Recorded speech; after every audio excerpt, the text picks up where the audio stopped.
उधर बीजेपी की 5वीं लिस्ट जारी हो चुकी है। 111 उम्मीदवारों का ऐलान किया गया है, जिसमें कंगना रनौत को हिमाचल के मंडी से टिकट दिया गया, तो दूसरी तरफ अरुण गोविल को मेरठ से टिकट दिया गया है। पुरी से संबित पात्रा को टिकट मिला है। सुल्तानपुर से मेनका गांधी को टिकट दिया गया है। हालांकि वरुण गांधी का पीलीभीत से टिकट काट दिया गया है। गाजियाबाद से वीके सिंह का टिकट कटा है।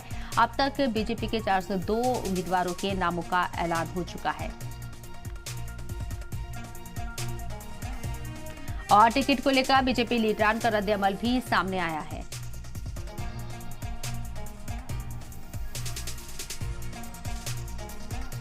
मेरा पूरा भरोसा है, पार्टी की राष्ट्रीय नेतृत्व ने जो भरोसा जताया है संबलपुर वासी, उड़ीसा वासी उसकी सही उत्तर देंगे, सही जिम्मेवारी लेंगे।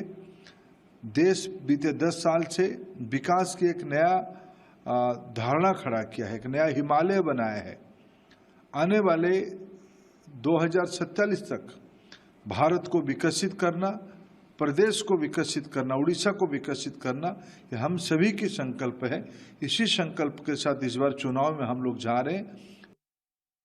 अपनी कृतज्ञता ज्ञापित करता हूं कि पार्टी के द्वारा मुझे पटना साहिब लोकसभा क्षेत्र से दोबारा उम्मीदवार बनाया गया है।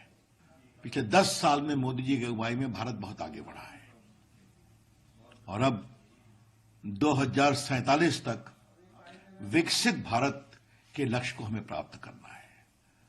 नरेंद्र मोदी की अगुवाई में एनडीए की बहुत प्रामाणिक विजय होगी।